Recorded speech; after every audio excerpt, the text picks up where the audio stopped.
Welcome to this episode of the Sports Detective Podcast Show. My name is James Williams, and today, if you hated on the Oklahoma City Thunder this season, Jalen Williams kept the receipts.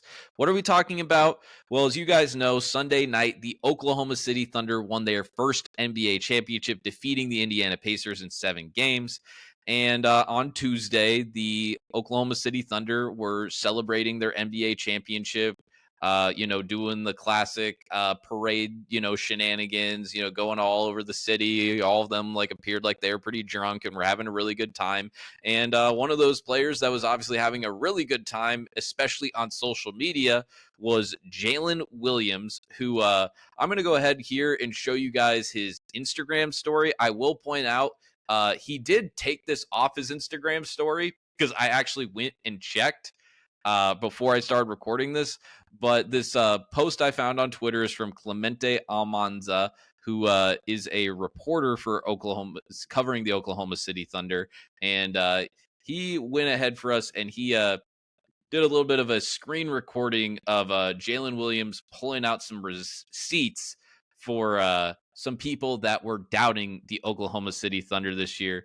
I will add some context to some of these guys that were hating. So you can see this first one here. It's a 7-second thing. There's no sound or anything on it, so I'll kind of talk you through it of his story. So this first one is Jeff Teague here, who said, the quote here is, "I don't believe SGA can lead the Thunder to a chip." Another thing Jeff Teague said too was, because all of these guys actually end up saying a lot more stuff than what is actually on this post here. Jeff Teague also said too, he thought his 62-win Hawks team, where all 5 of the starters made an all-star team, he thought they could beat the Thunder this year. Okay. I always thought Jeff Teague was a little bit more of a rational type of thinker than that. I'm kind of a fan of Jeff Teague and his podcast because he's kind of knows his place. Clearly just had a blind spot with this Oklahoma City Thunder team. So obviously Jeff Teague was a hater of the Thunder this year. Let's go ahead and continue here. Marcus Morris Sr. is taking the Lakers, Clippers, and Warriors over Oklahoma City. What has the Thunder done outside of the regular season, was his quote.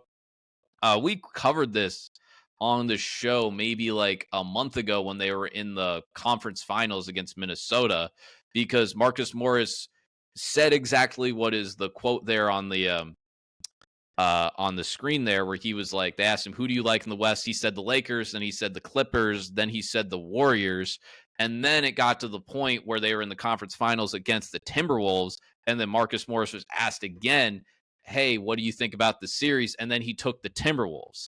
So it's one thing if you were a person that's I actually kind of maybe this matchup against Oklahoma City, or hey, I'm still a little bit skeptical of them being a little bit of a younger team.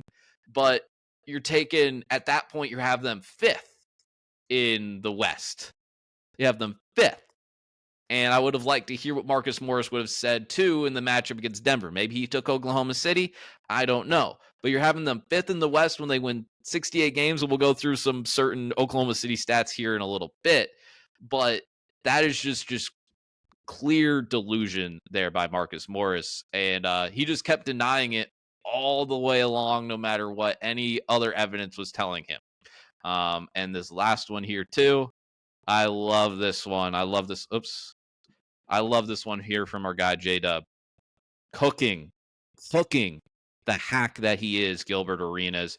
Gilbert Arenas gives Oklahoma City a 0% chance of making the finals this year. I don't follow much of Gilbert Arenas' content.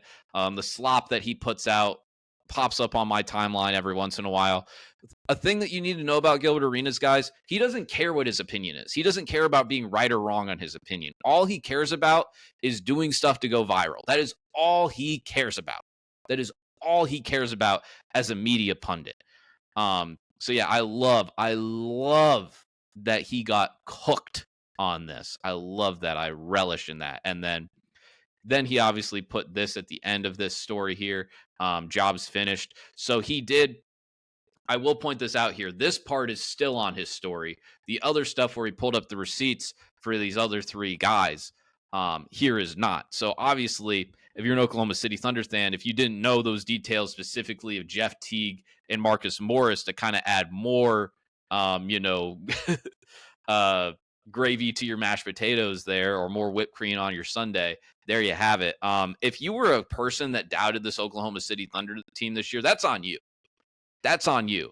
This has been a team that's been favored to be very good the entire season.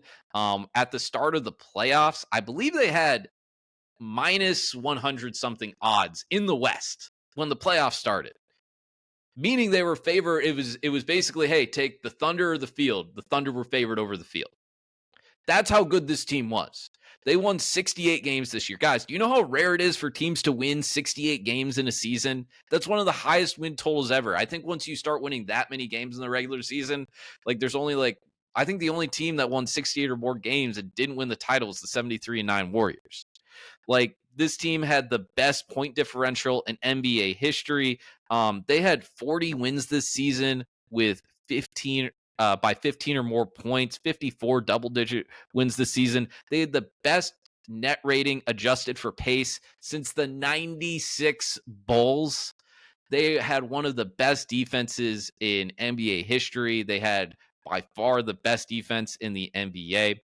They were, as you guys could see, there was just so many times when you were watching them in these playoffs where they would just have little stretches where they would just constantly be turning the ball over on defense, and then that would lead to fast break points. And the scariest thing, my concerns with the Oklahoma City Thunder entering this playoffs, and the reason that I thought, hey, if there's a chance that they do lose and they get knocked out by Denver, they get knocked down in the conference finals, or even they lose in the finals. The reason I had some concerns about that was specifically their offense, which their offense was one of the better ones in the NBA, but it wasn't I think they were 7th in offensive rating this year, if I'm right. I could be wrong on that.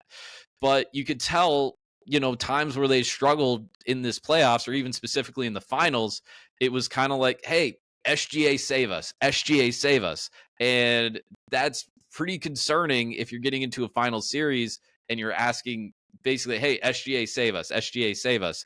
Where there's a lot of numbers throughout the regular season where it's like the other, guys that you would say that are the 2 and 3 on this Oklahoma City Thunder team aren't necessarily had much experience scoring one-on-one in isolation. Jalen Williams did not have that many isolation plays ran for him this season. Chet Holmgren obviously missed a lot of time. He also had his offense kind of struggling specifically in the NBA Finals, but Jalen Williams, when they asked him, they needed him to drive, hit mid-range shots, get to the basket, hit open threes. He answered the call. Alex Caruso had a bunch of really big games for them. Lou Dort hit threes for them.